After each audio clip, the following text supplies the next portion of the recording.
morning. It's Elisha here. Welcome to, I think it should be part 5. All right, welcome guys, welcome. You've made it so far. We've explained a lot over the many videos. So the videos are coming this way simply because I can only make 2 videos a month. So yeah, I'll be patching a bit for you guys here and see how we can finish the rest and talk about today's Sunday, so I'm looking forward to a new trading week. I'm going to talk about what we could do for this trading week. Now, firstly, like I said, one of the first things I normally do when it comes to trading gold is simply I need to check my daily bias, because daily bias is very important because it shows where price is targeting, right? It shows where price is going to, how price has moved, especially when it comes to fair value gaps, right? So as you can see, the previous fair value gap, like we talked about, how price come back to tap them, close them, tap into them, it's something that gold loves to do, right? He loves to tap into fair value gaps, and we have a couple of fair value gaps that price needs to fill. First of all, we have one here. Okay, we have a couple here, right? We have a couple here. We have another one here, right? So these are areas I expect price to come to. Okay, these are areas I expect price to come to, and yeah, there's a fair value gap here that price filled. Okay, so this one is basically out of the way. This one is basically out of the way. Price filled it properly when price was buying. After price tanked all the way down, this was price target, and when price filled it, price tried to fill this one, hasn't done that yet. I'm expecting that this week price goes to fill up this one. Okay, this week, next week, this month, all together, put together, because price basically sold. Okay, last week price sold. When price sold, price left a fair value gap, right? As you can see, price came back to tap into that fair value gap. Now that price has filled the fair value gap, price might be looking to target this fair value gap here. So now that we know our direction, it's a lot easier. But before we talk about the future market conditions of what we're going to look at this week, let's talk about what happened previously in the past, right? Let's get out of the way. All right, real quick, let's get out of the way. Oh yes, and yeah, so far so good. There's a couple of things that has changed with gold over the week, over the previous weeks, and yeah, for the whole previous last month. What happened was that gold has been buying, higher highs, higher lows, higher highs, higher lows. And one thing, this is how you select your POI. This is what I would do to select your POI. I'm going to break it down for us. Okay, pay attention. Now, the first thing you want to do is you want to mark out your break of market structure from the 4 hours time frame.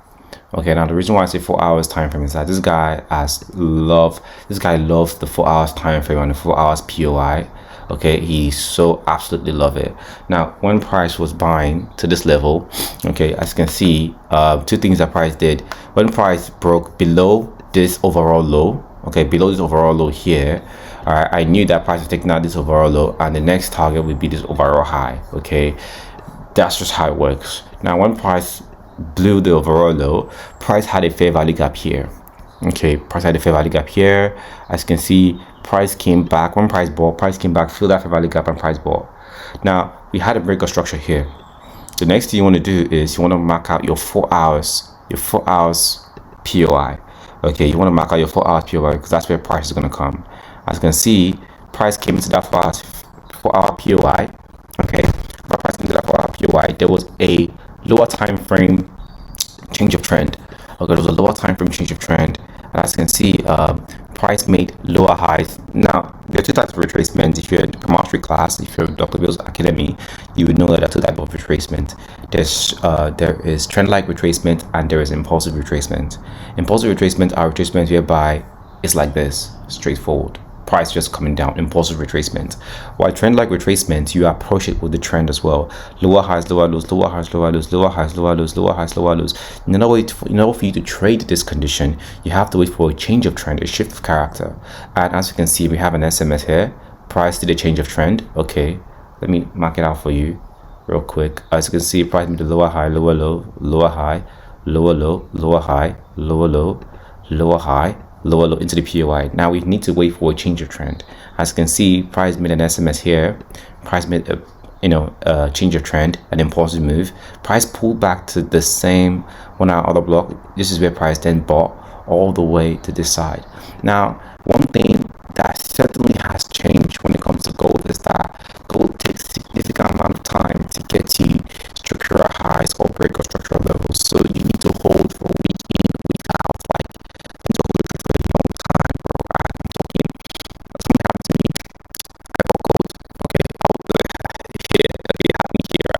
So from here, I bought gold. Okay, I used the 4 hours POI level. Okay, which was price came to here. I'll show you guys in a sec. I bought gold from here, and I held from Monday to Thursday. At exactly, I think Monday to the following week Tuesday. I think I got tired. And the minute I closed, right? The minute I closed here, thinking that price was not going to buy, it took off TP hits, right? It took off TP hits. So like in gold now, you need to hold your trade.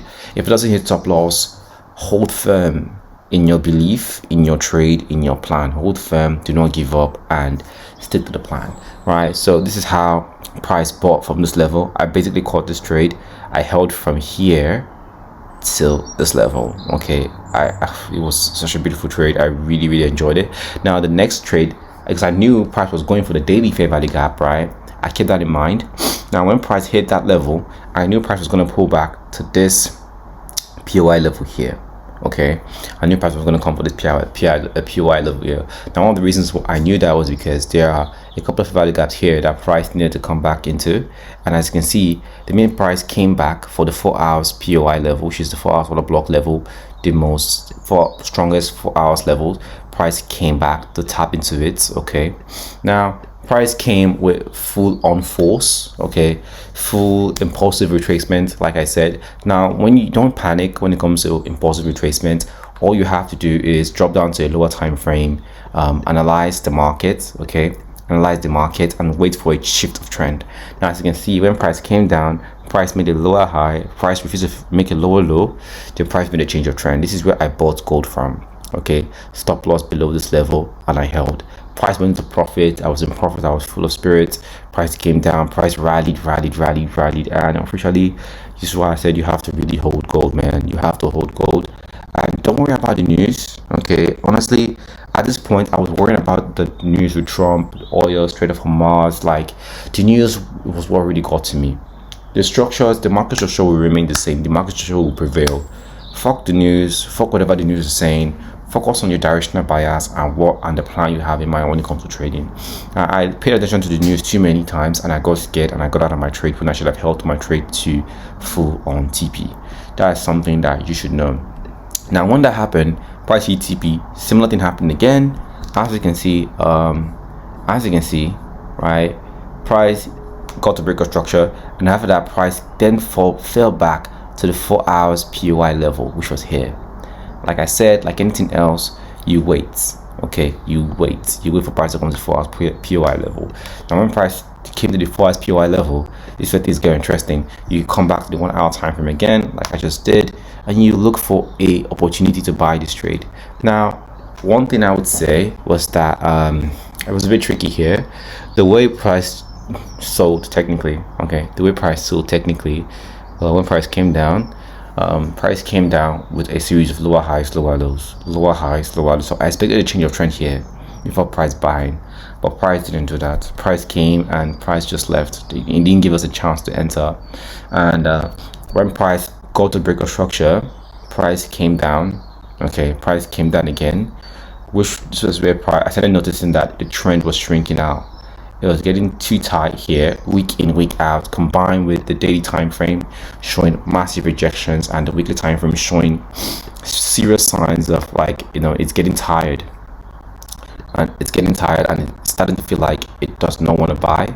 So because it's been stuck there for a while now. Initially, during the first and second attempt, I was thinking it would use either of these levels, this level, or this level to get to this daily fair value gap level, but it did not. Okay, it goes up, it stops, it goes up, it stops, it goes up, it stops. So slowly I started noticing a potential crash.